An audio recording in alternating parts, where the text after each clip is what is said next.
technology that impacts people's daily lives. Mainstream adoption of cryptocurrencies have been made possible because of NFTs. In the last 1 year itself, we have seen NFTs being used in the form of art, collectibles, game items, virtual land, music, and the list goes on. We just started to have a glimpse of how a digital asset would look like in the future. That being said, it is still early days for NFT. There are still challenges and problems that we need to figure out in order to fully realize its potential. Questions arise such as how can we push the boundaries for NFT? How can we safely onboard the next billion users? And what will the infrastructure of the future look like? This is especially so if NFTs are going to be the building blocks of a new decentralized metaverse that we will all live, work, and play in the future. We wanted to bring together all the people, the dreamers, and the builders of the NFT space to Geckocon so we can all explore together and learn from one another. I hope by the end of this conference, all of us will come out feeling inspired to push the boundaries of what NFTs can do, whether it be for yourself or for the industry. On behalf of the CoinGecko team, we're really glad that all of you could make it part of the conference of the year. Big shout out to our speakers for lending their time and expertise. Special thanks to our media partners and sponsors for believing in our vision in helping us to make this event happen. And our events team who have been and our long-term supporters as well. It is going to be 3 days, so keep chatting in the comments, share your thoughts and ask questions during the panel session, and most importantly, enjoy yourself for the rest of the conference.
History is filled with almosts.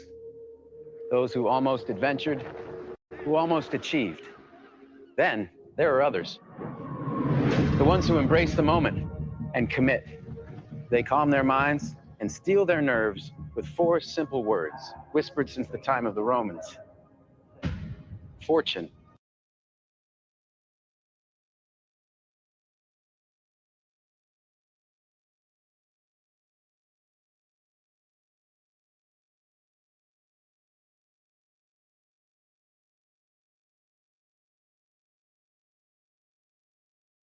The brave.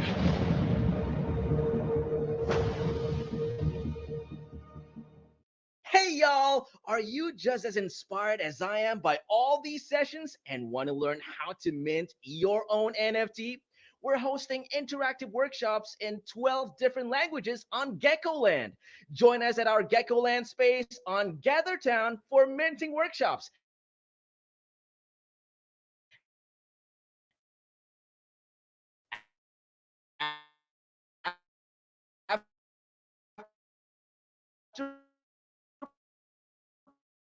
Party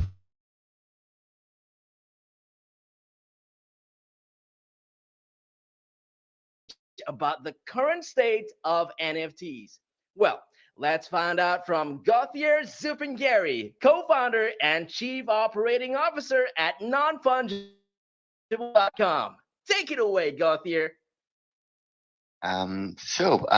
Welcome everyone, we are going to explore the state of the NFT market together. So I'm Gauthier, or Zoop. I'm the COO and co-founder of nonfungible.com, and historically we are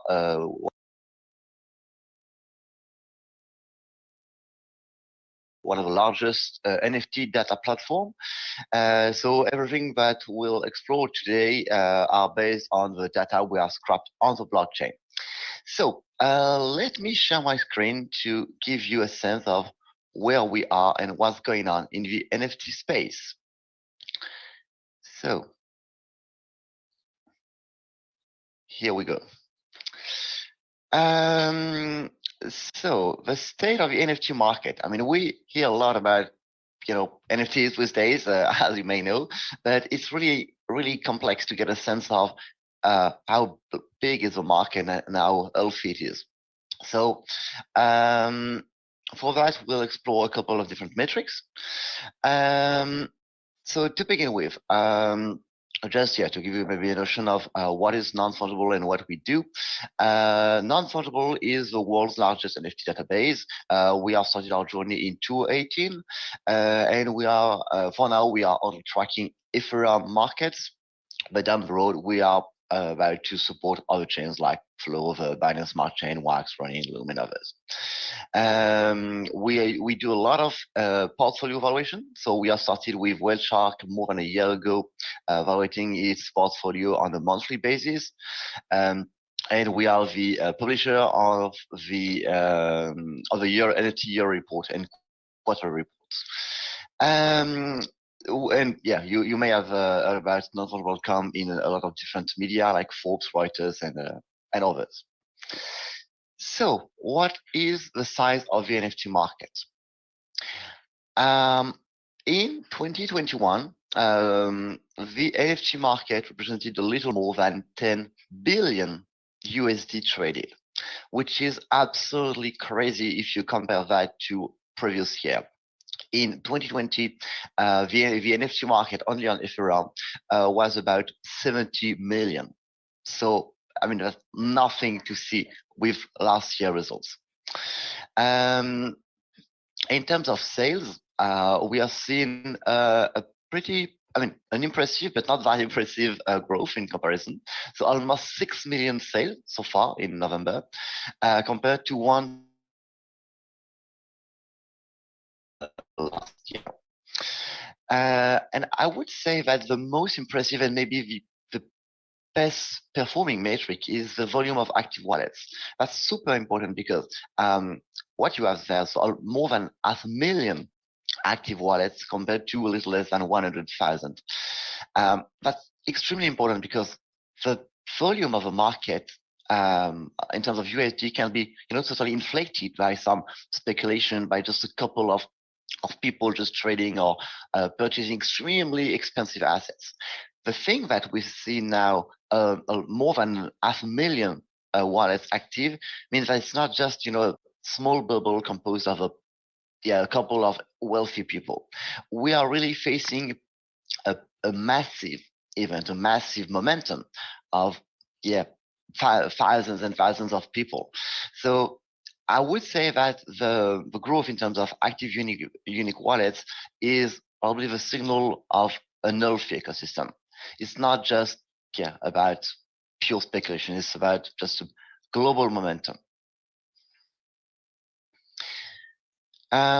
So just these are the really the basic metrics that you may find on different platforms. The thing is that we'll see some other more advanced metrics down the road, because that's definitely not enough to give a sense of how healthy the NFT market is, or if the NFT market is healthy or not.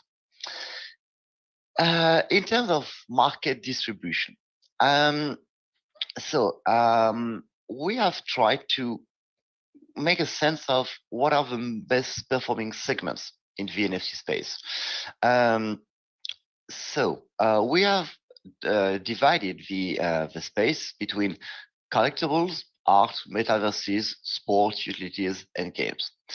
I guess everyone knows what are collectibles. All these 10,000 something collections where you can basically own something unique, which is part of a global collection. Gaming is pretty obvious too.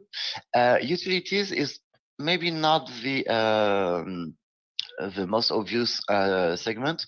Basically, utilities is about every kind of NFTs that are about ticketing or access to something, or domain names.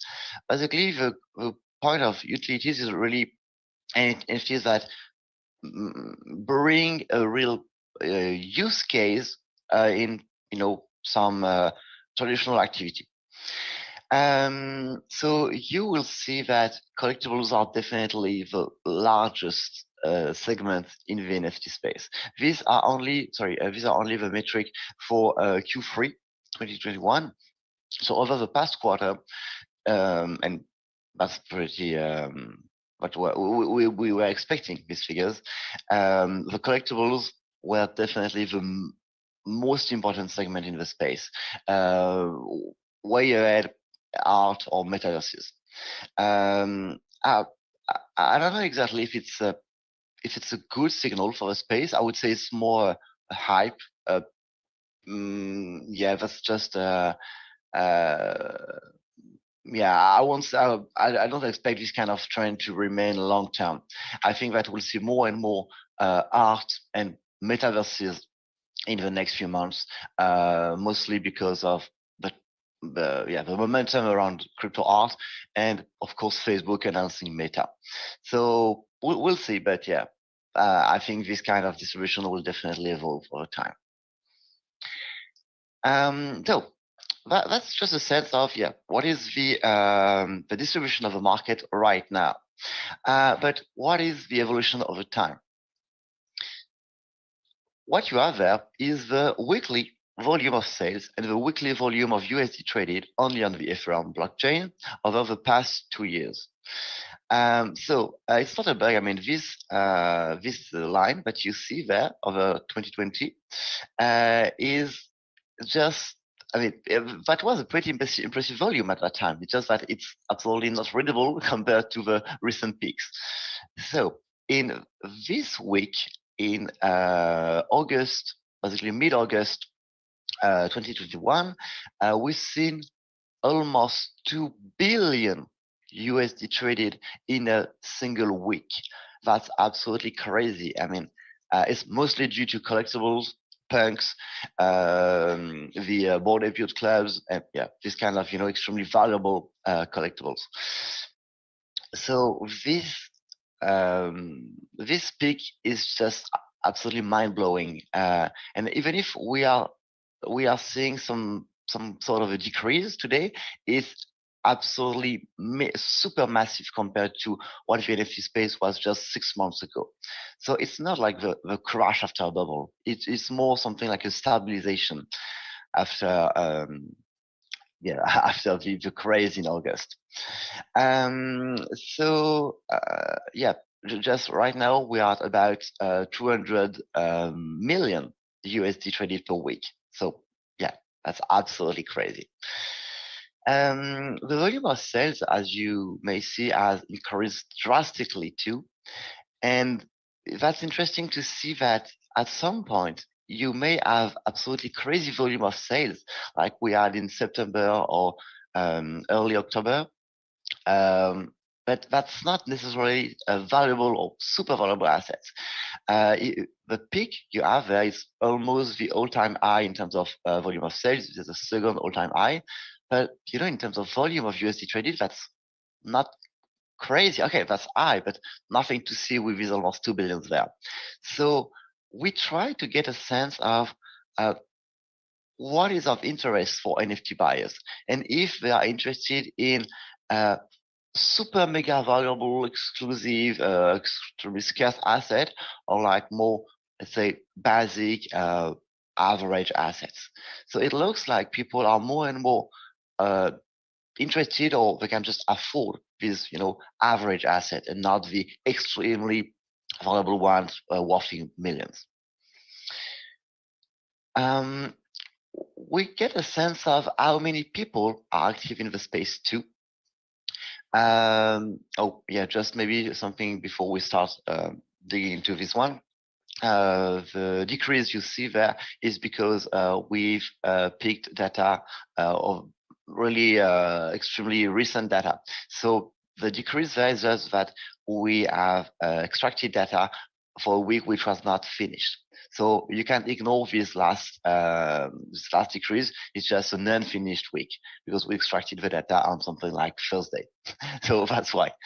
What we see is, okay, there are pretty massive up and downs, but just like when the tide is high, I mean the community is just growing every week, and after each decrease, it just go up it just reach a new all-time high. So that's super interesting to see there that we have seen almost a little more than 100,000 active wallets per week. That's absolutely crazy. I mean, we were super happy just 1 year ago when we saw just 2,000 wallets active in a single week. We were like, oh my gosh, that's crazy. That's a massive event. I mean, the everyday life of the NFT market is that a little more than 100,000 wallets are active and are trading NFTs on the Ethereum blockchain. Something else which is extremely important to read in this chart is that you have more buyers than sellers.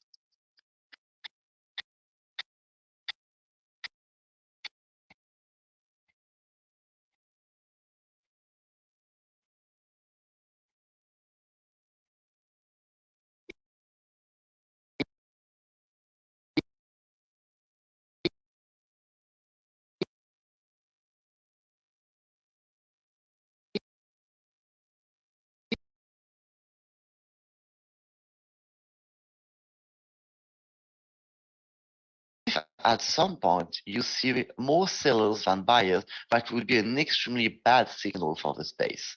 Basically, that would mean that people are just dumping the asset. They try to just get rid of them.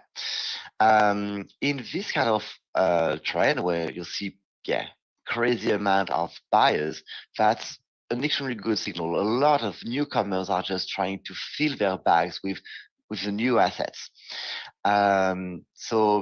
We just see newcomers, new NFT gamers, collectors. So basically, everything is healthy there. We'll see, but basically, what we expect for by the end of the year is to hit the 1 million active wallets in the global NFT sphere. I think that's totally feasible, as we have currently 600,000, and the trend is just exponential though. Yeah, we may see 1 million active wallets by the end of the year.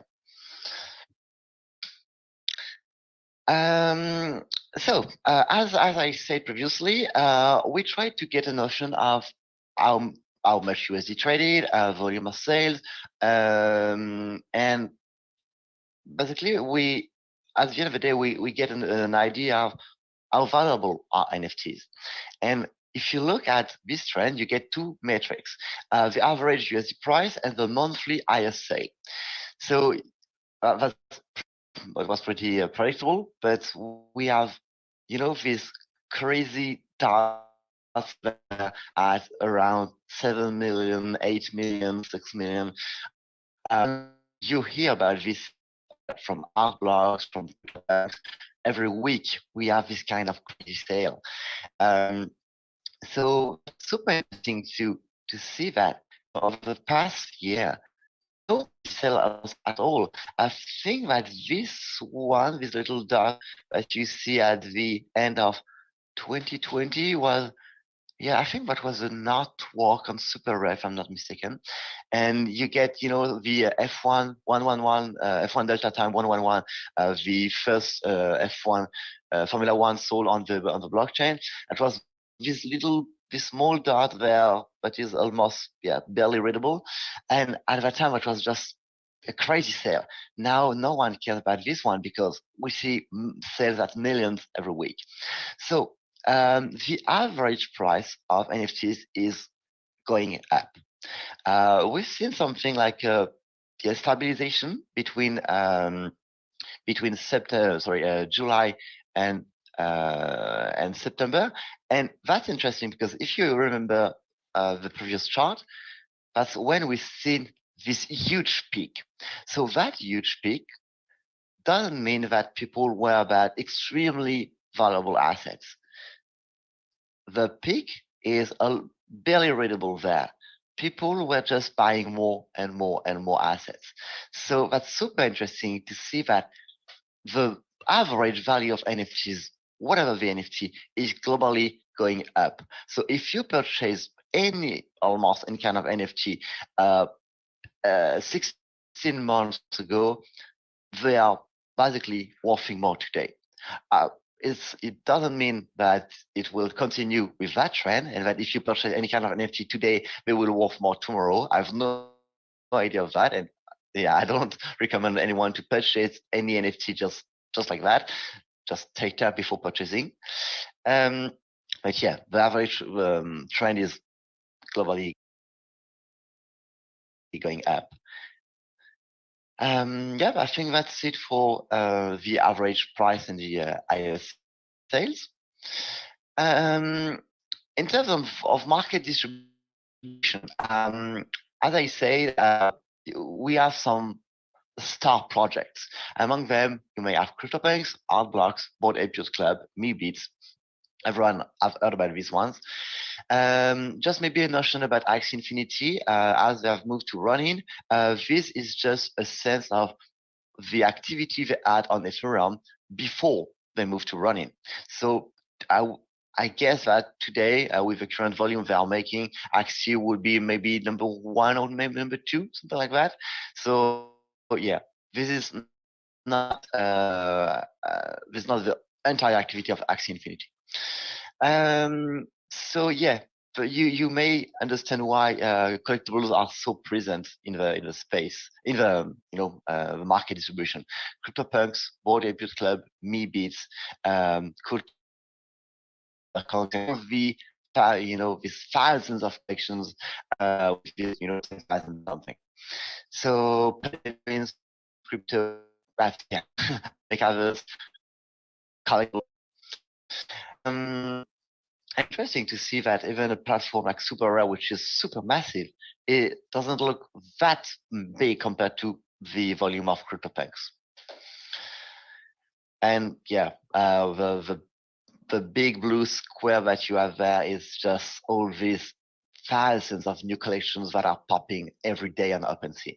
And that's extremely hard to keep up with all the new collections that you see. So you have these behemoth, this master project there, but the bulk of the space is still there. You know, half of the market is composed of these, you know, thousands of small collections just popping.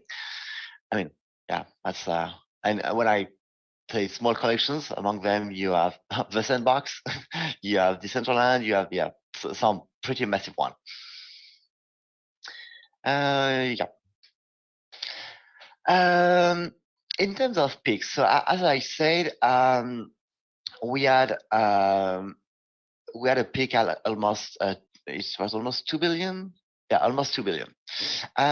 So this peak was mostly due to CryptoPunks, Art Blocks, and Bored Ape Yacht Club. That's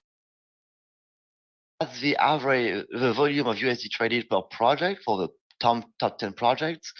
And so what you have there is the explanation of this peak in August. CryptoPunks, Art Blocks, and Bored Ape Yacht Club. Just a massive rush to these three projects with a little more than 600 million USD traded per month for these three ones. Absolutely crazy.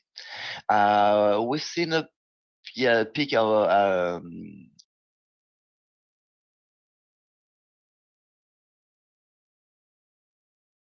in the Loop project in September at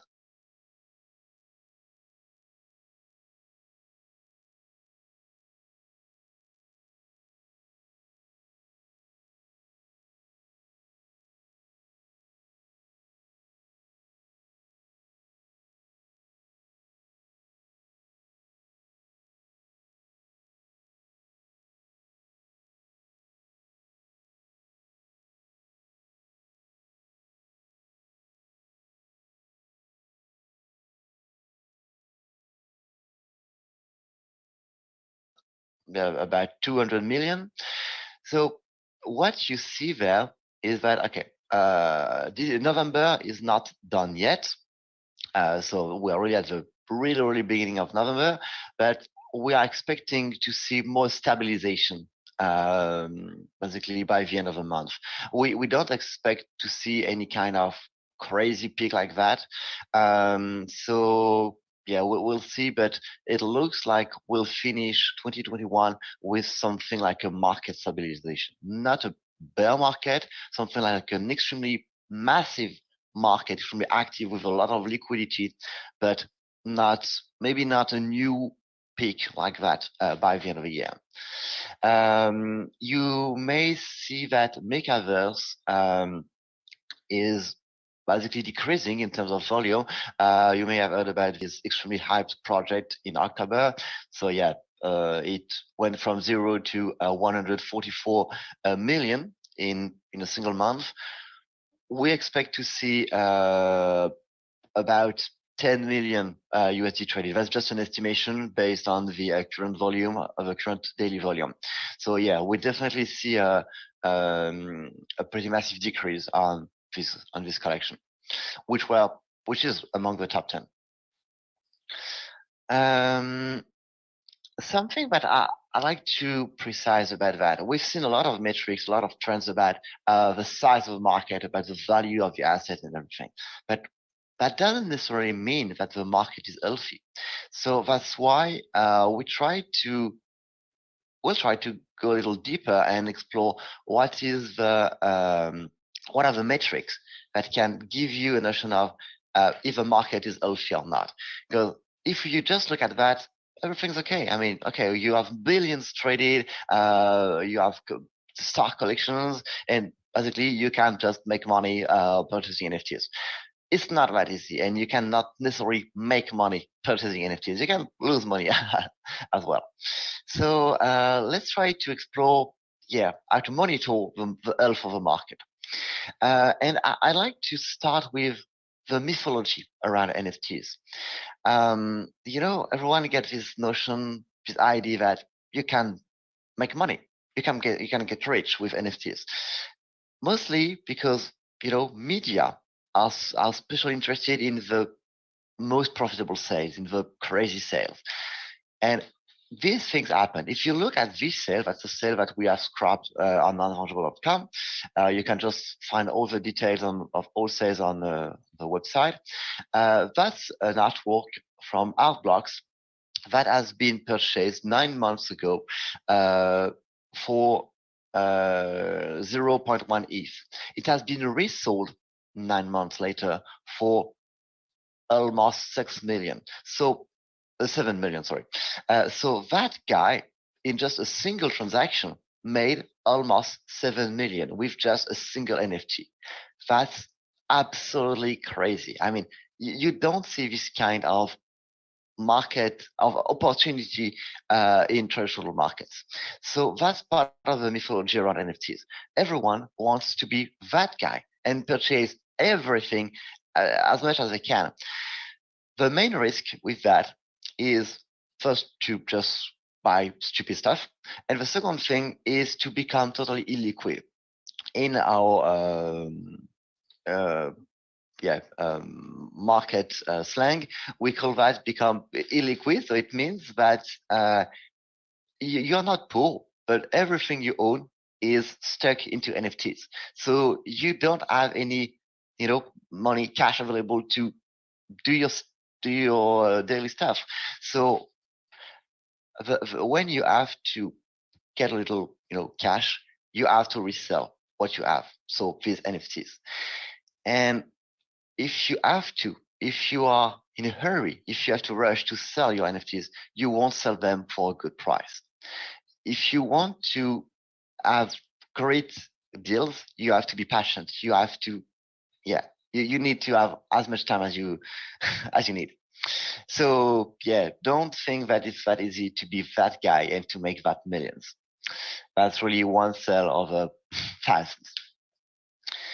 So we'll have a closer look at the CryptoPunks market. As we've seen, that's one of the largest markets. And everyone is like, okay, that's totally possible it was possible to grab one, and you can just speculate on those. Actually, CryptoPunks is an example of a not that healthy market. That's what you see there is the profit from the top 10 most profitable traders only on CryptoPunks. So the number one generated basically 25 million only over 2021. So all these guys, or most of these guys, purchased punks last year, and they resold their punks this year. So these are market makers. These are not the average traders. They knew exactly what they were doing. They get a lot. It's not about just trading one or two punks. These guys had a lot of punks. So that leads to the second point, which is the centralization of punks. We'll see that, but punks are extremely, extremely centralized. So that's the kind of metrics. I mean, it's not about just how much USD traded. It's about how the market is shaped. Is it shaped with just a couple of people or thousands of people? What is the liquidity? This is the kind of stuff that you have to look at if you want to know if the market is healthy or not. For CryptoPunks, there is something super important too, which is the circulating supply. Just a little bit of history about punks. Initially, in 2017, punks were free. You just had to go to Lava Labs, click on claim, and you received a punk. But that was basically worth nothing. So a lot of people did that and forgot about that, or just lost their private key.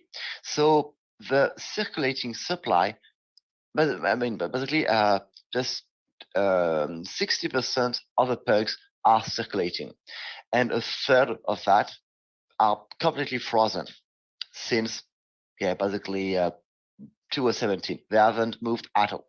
So we estimate that only 2/3 of the entire supply of punks is available, and a third may be lost or frozen, or just people that are holding a really long term. So of course we see that the supply in circulation is increasing. But in 2021, only 45% of the entire supply of punks have been traded, are circulated. So yeah, we'll see. But I don't think, I mean, that's pretty obvious that not 100% of the supply is available.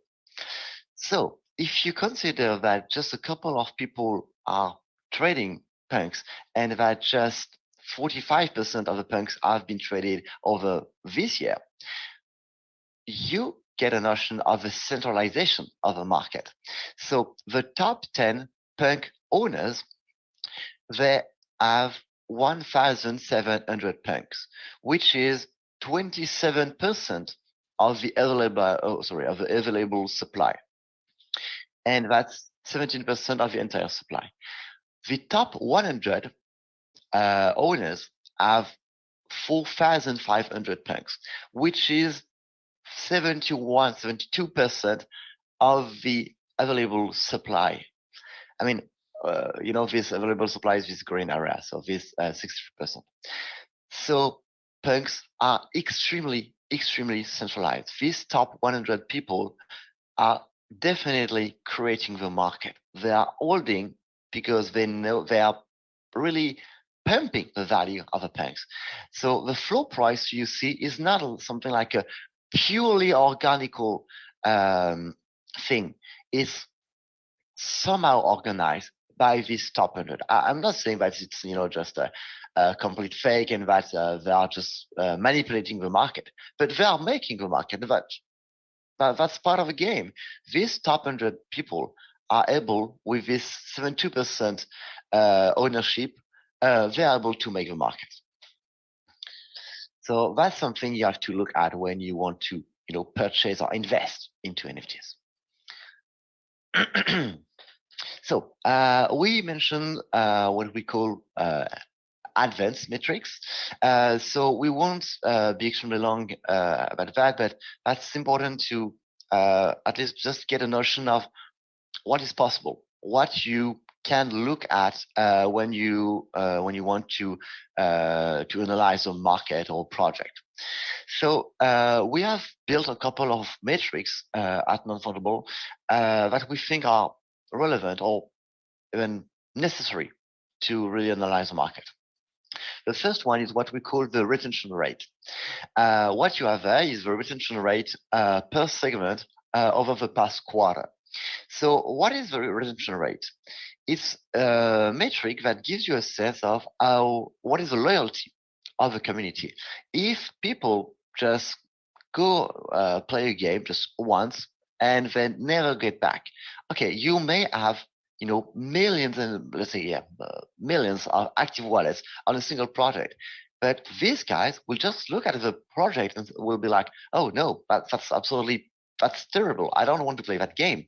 So if you just look at the volume of active wallets, you'll see high volume because, I don't know, they do a lot of marketing.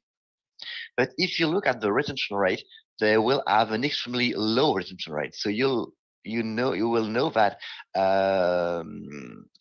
the game or the product is not doing well.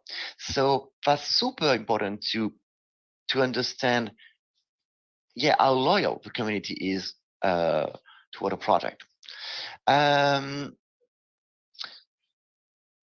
So if that's something you can analyze per project, or you can analyze per segment, or for the entire space as well. And maybe just a little thing about that too is that you have to know exactly what is the game or the project mechanism. If most of the activity is off-chain for some reasons, you may see a low retention rate. So it's not just about a pure metric, it's about a metric that has to be read in the context of a project.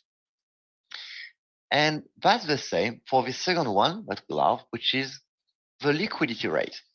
The notion there, which is, I think, pretty easy to understand, is what is the percentage of the entire supply of a collection that is in circulation. So having a too high liquidity rate would be an extremely bad signal. It means that no one is keeping or holding the assets, and that everyone is just trying to flip on the market every day. So if there is no market activity, so no liquidity, okay, that's not really a good signal. That may be a dead market. If there is just too much liquidity, that may be just a sense of a pure speculative market. So that's why we try to analyze the liquidity rate within a segment, because a game or art or utilities may not have the same rate just because it's not the same mechanism. You may need to hold your collectible for long term, or you may need to trade your game asset quickly for some in-game reasons. So just like the retention rate, you have to understand to read this metric in regard of the context, in regard of why people do that. Is it pure speculation? Is it because there is something like an incentive in the game, in the project? So yeah, that really makes sense when you read that in the context of a project. And we'll finish with this more advanced metrics to consider. The first one is something that we are currently working on, which is the rate of profitable or non-profitable resale.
The idea behind this metric is,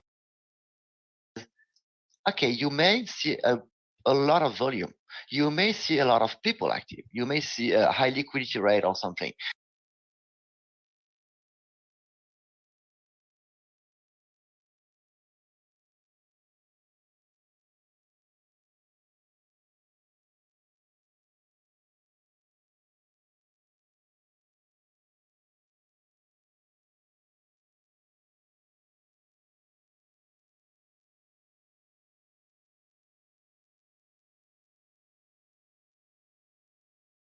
But it's totally possible that people just try to sell the asset for a cheaper price. So, okay, the average price will decrease, which is just a small metric, but the fact that the same person purchased something at, I don't know, 2 ETH, but resell it back at 1 ETH is, I mean, that means something. So it's not something which is extremely easy to read on the market right now, because, I mean, on the marketplaces, you won't necessarily have this metric readable like that. You have to go on each asset, but we are able to calculate the rate of profitable or non-profitable resale. So that's definitely a more advanced metric to consider. The centralization rate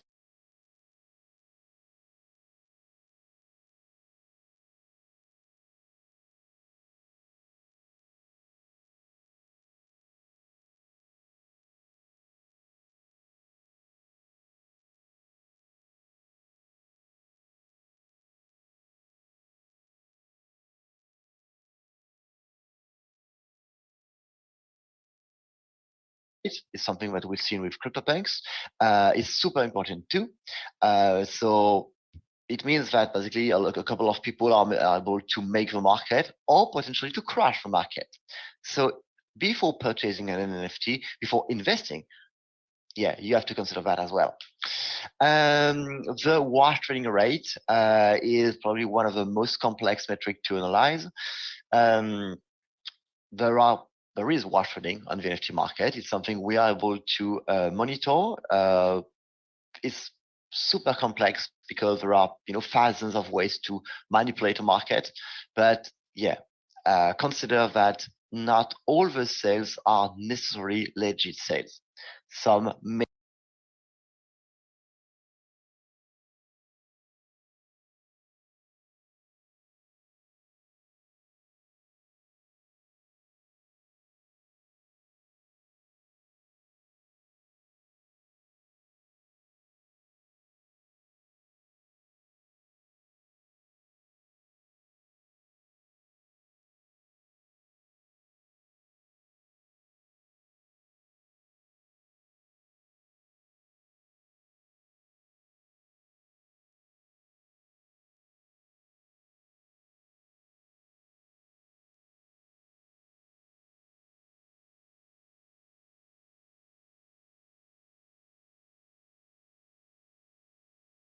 may be pure market manipulation for some reasons.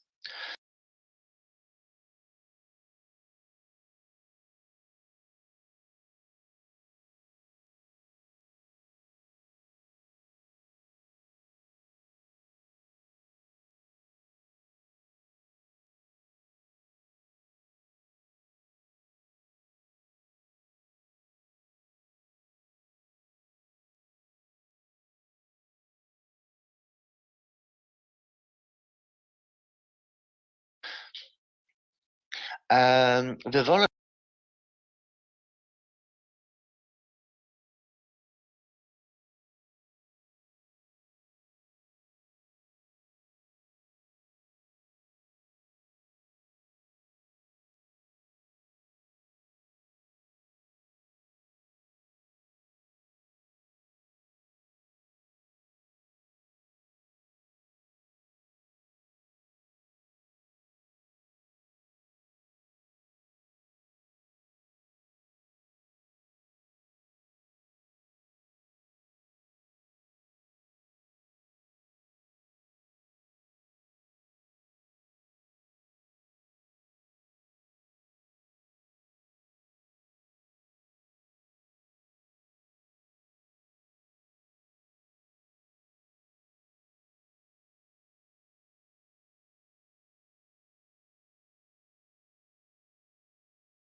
the velocity of a market, the trend, is about not only the current volume, but what is the current volume compared to, let's say, previous volume. If a market is selling, if we see more liquidity with more valuable assets every month, okay, there is a pretty good velocity. If on the other end we see less sales and we see basically people less liquidity month after month, that's a signal that the market is globally decreasing. That last one, which is, I would say, undervalued by a lot of people, is the distribution between primary and secondary market. Same, you may, if you just look at this metric about the volume of USD traded, you may see high volume, you may see extremely important volume of sales, but you have to get a sense of if that was on the primary or on the secondary market. Because if people buy something at a certain price on the primary market but are not able to resell it on the secondary market because there is no demand, that's something super mega important to consider. So all of these metrics are related. So you really need to think about these ones and a lot of other metrics before jumping into a project. So the health market has to be considered with the light of these different metrics. So yeah, we are living in a crazy period. So yeah, let's enjoy the ride, I guess. Thank you so much.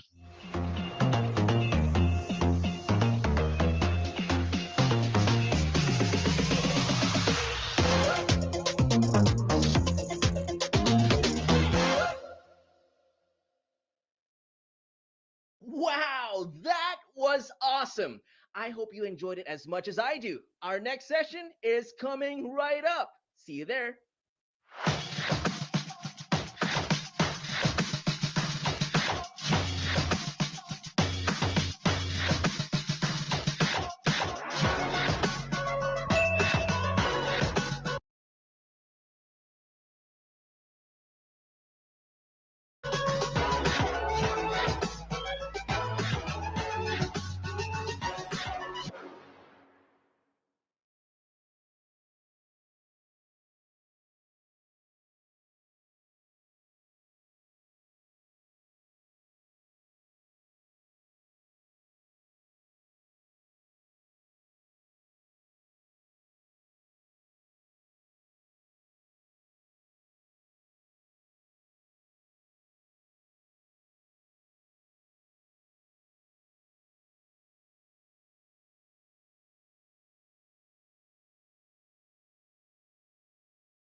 initially imagined.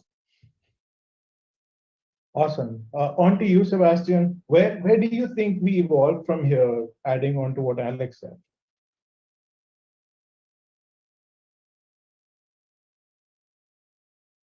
Well, it's been indeed like 3 years. We've been both pioneers and establishing one of the first blockchain games, play to earn games. And 2021 has been an incredible year, like by all means, all the metrics illustrated by Axie Infinity in terms of user base and adoption and in Sandbox as well, into the number of user account we have, number of landowners, etc. It's, I think, definitely setting up a good base for like a growing number of developers, of creators to begin building more experiences, more games that will open by the coming months or years, and set a whole industry to adopt play to earn as a business model, whether launching their own game apps or building directly into metaverses around NFT communities. Awesome. Super interesting. So Sebastian, you and BGA 2 days ago launched, yesterday launched a campaign to get Steam to accept NFT and blockchain games back with some of the issues that happened. Why do you think that Steam is banning blockchain and NFTs in their platform? Do you think that they are trying to build something of their own? Are they genuinely concerned about their audience? And what's the next step for blockchain gaming and distributions in general? So, well, let me put a bit more context around it. So together with Fight for the Future and Engine, essentially, we've put an open letter towards Steam following their unilateral decision to block and remove any game or application that use NFTs on their platform. And we thought like,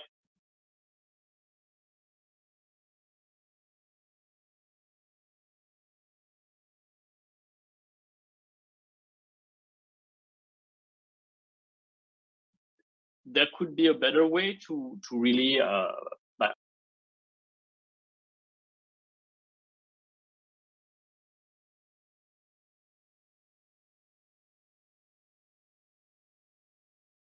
listen to the market and then have like a more open dialogue before taking this kind of decision that impact the growth and impact companies. So we've launched a petition.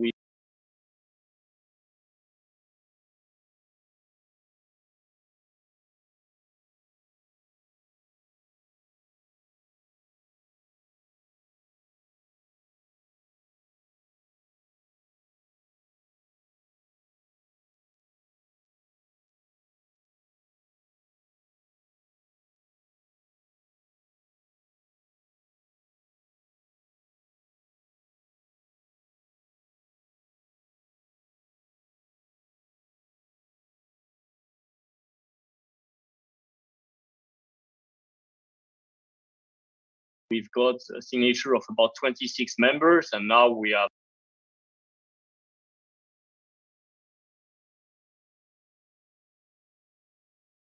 panel discussion at Games Beat and various articles covering it. So we hope that Steam initially was a platform that really catered toward indie developers. They provided them an alternative way versus like the other big platform to generate revenue, that they will not forget their roots and potentially listen more to not like really block innovation in such a way. Now, maybe they will not react. Maybe they will keep ignoring it. And then in this case, Steam might just be a part of the past as our industry move forward and new actors emerge. But at least it's one step forward that the BGA as a representing all the members of that industry has decided to move on. Awesome. Yeah. Alex, what are your thoughts on Steam banning NFTs and blockchain games? Yeah, I mean, so I think it's actually good for Sky Mavis because when I look at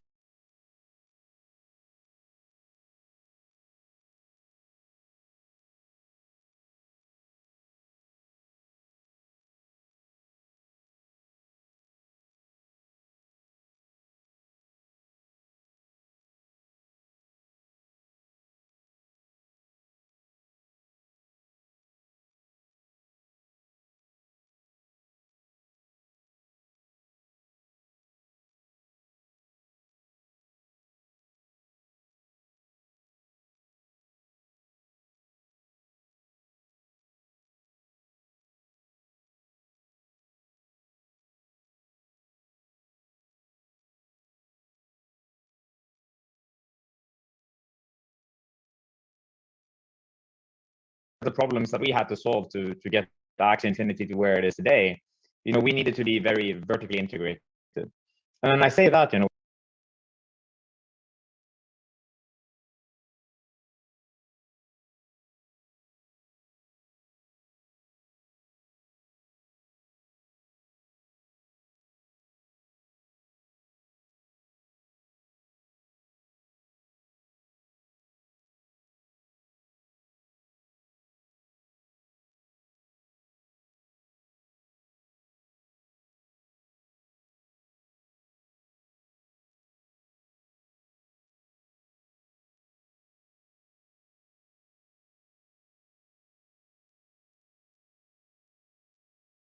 we needed to make not only the game,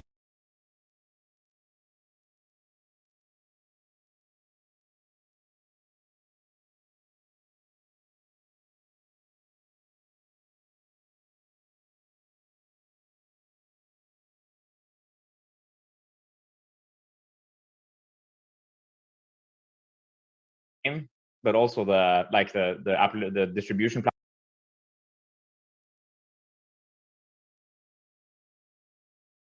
platform. So, Axie Infinity can only be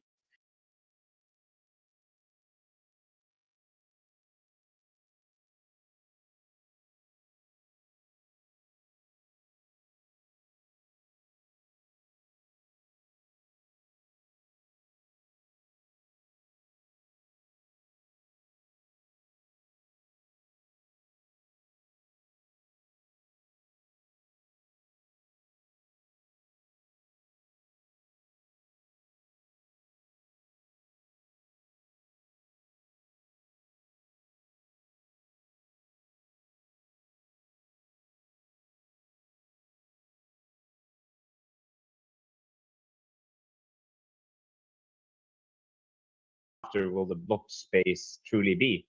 So that's also why we figured, hey, we just need to, make everything ourselves. And we went for that, and now it's paying dividends. And I think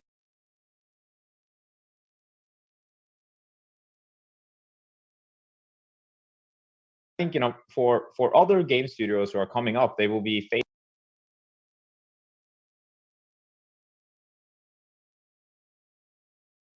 faced with the same problem, because you still need to find what blockchain are you using, what distribution channel are you going to use, unless you want to rely on only word of mouth marketing. And even though that worked for Axie, let's say that we can get people to go over or cross the chasm because we have a very unique value proposition.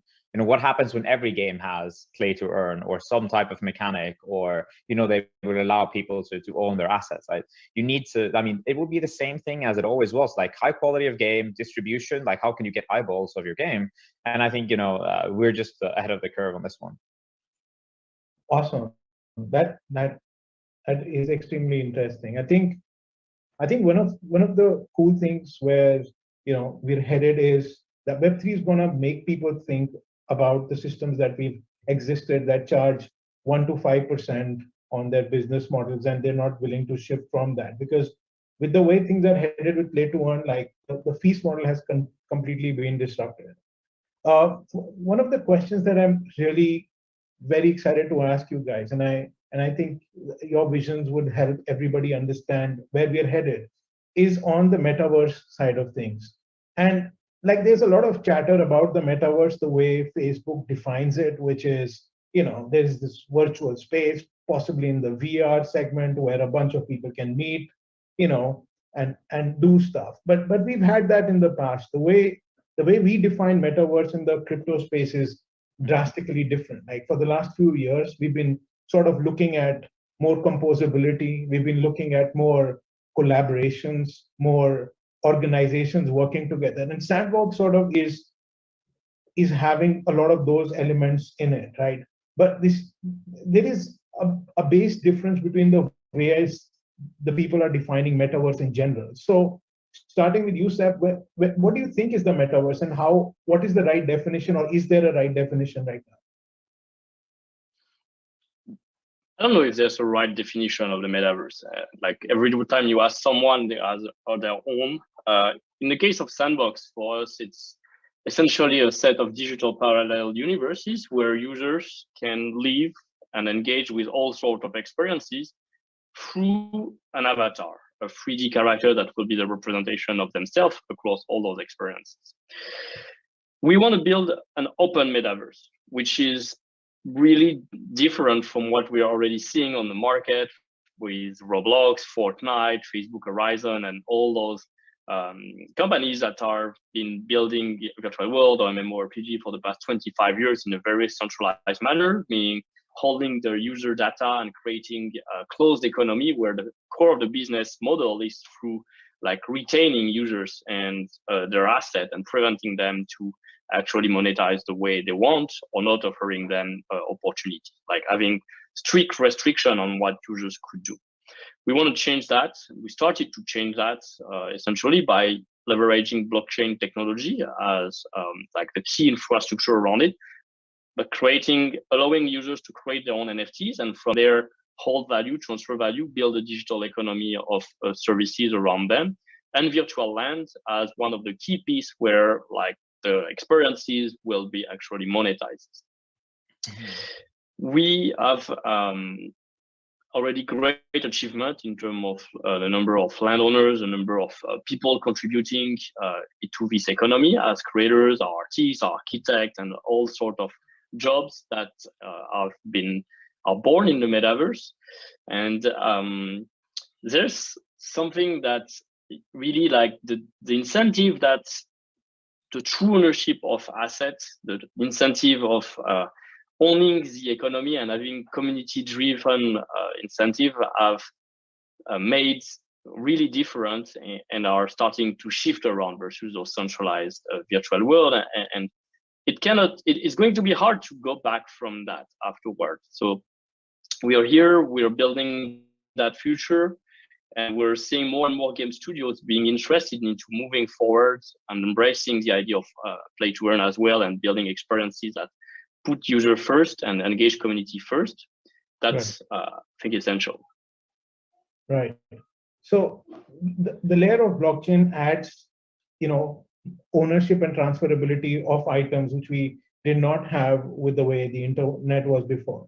So Alex, how do you define the metaverse? Where do you think we're headed with this? And how can people interact with it? How can people be involved with it? Yeah, I think mine and Sebastian's definition may be a little bit different, but at its core, maybe stretching to the same towards the same experience.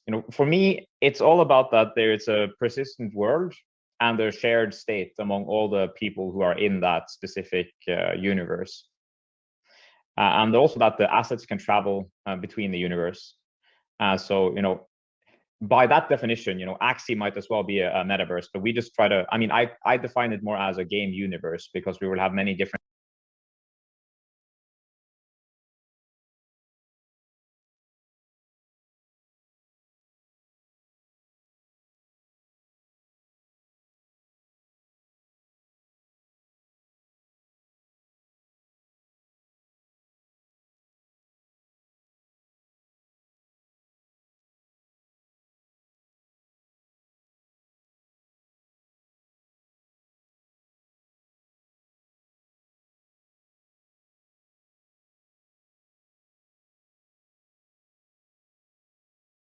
Axie type of games, but the assets travel between all of those games.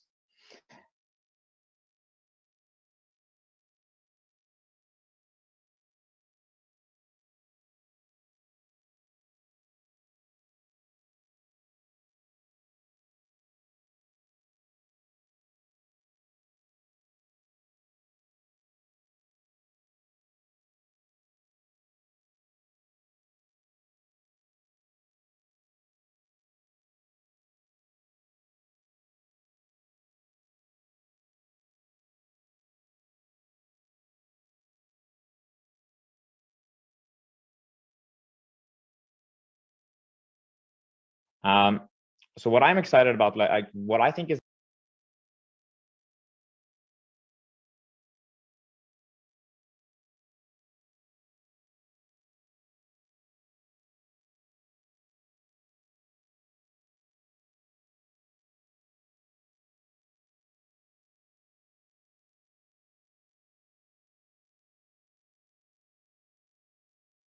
the true definition of the metaverse is actually the blockchain itself. So that would be, you know, Ethereum right now. And then when you see, you know, what is the front end of the metaverse, I mean, that could be, you know, OpenSea at the moment when you're, you know, going down there.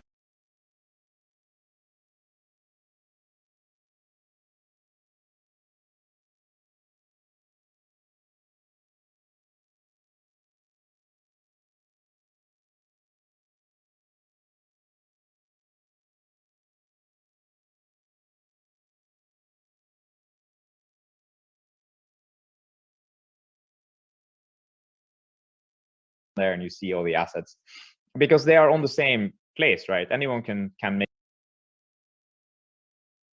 make something with them, for example. But what I think is like when